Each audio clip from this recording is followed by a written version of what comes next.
احنا في حافة التاريخ، وكتاب النبي دانيال من 2600 سنة ذكر كل الأحداث اللي احنا بنعيشها دلوقتي، والحرب المصغرة اللي موجودة حوالين المكان المقدس هتتوسع وهتشمل كل الدول اللي حواليها حسب المكتوب. وتقوم منه أزرع وتنجس المقدس الحصين وتنزع المحرقة الدائمة وتجعل الركس المخرب. انت عارف بني اسرائيل من بداية الخليقة عايزين يعملوا الهيكل بتاعهم الهيكل التالت.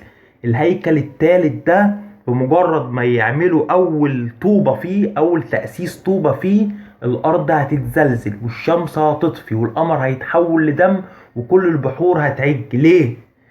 لان الهيكل ده بنفسه هو يسوع المسيح، جالهم في ارض اورشليم فصلبوه.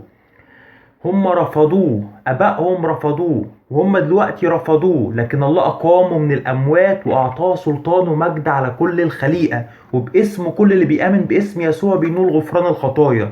فهم عايزين يأسسوا اول طوبة في الهيكل الثالث ويقدموا ذبيحة، والذبيحة اتقدمت على الصليب من 2000 سنة، فده تجديف على الذبيحة اللي اتقدمت من 2000 سنة. فبمجرد قيام أول حجر في الهيكل الثالث حسب المكتوب في كتاب النبي حجي، قال مرة أخيرة بعد بناء الهيكل الثالث: ولا أزلزل الأرض أزلزل السماوات والأرض. خد بالك من الكلام. بمجرد وضع أول طوبة في هذا الهيكل، الوقت قريب، احنا في منعطف خطير من نهايات العالم. احنا حظنا والتوفيق ان احنا اللي هنشوف النهايات.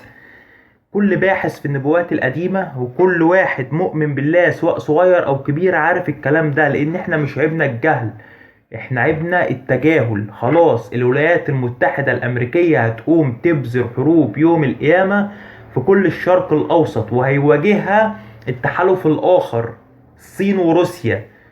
بص الارض مقسومة نصين وهتتقسم نصين في الشرق الاوسط: نص الغرب الجماعي الولايات المتحدة الامريكية والاتحاد الاوروبي، ونص روسيا والصين. الاتنين دول بيصارعوا بعض، لو انت بتتابع الاخبار هتلاقيهم بيصارعوا بعض في اماكن جغرافية كتير، منها اوكرانيا ومنها في المكان اللي احنا ساكنين فيه المتكلمين باللغة العربية. فهيجوا فين بقى في المكان اللي احنا ساكنين فيه ده؟ حوالين الارض المقدسة، وهتقوم حرب نهاية الزمان.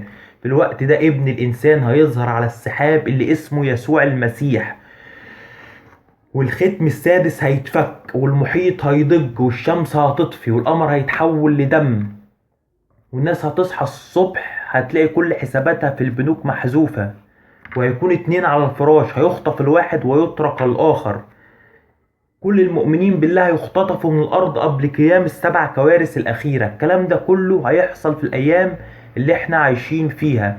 استعدوا للقاء إلهكم بالإيمان بالسيد يسوع المسيح والاعتراف بدمه على الصليب وقيامته من الأموات، لأن كل اللي بيعترف باسم يسوع المسيح بينول باسم غفران الخطايا، وكل اللي بينكر اسم يسوع المسيح لن يكون له حياة حسب المكتوب في الإنجيل. ده أنا ما بكلمكش من نفسي، والفيديو ده هيكون شهادة عليك.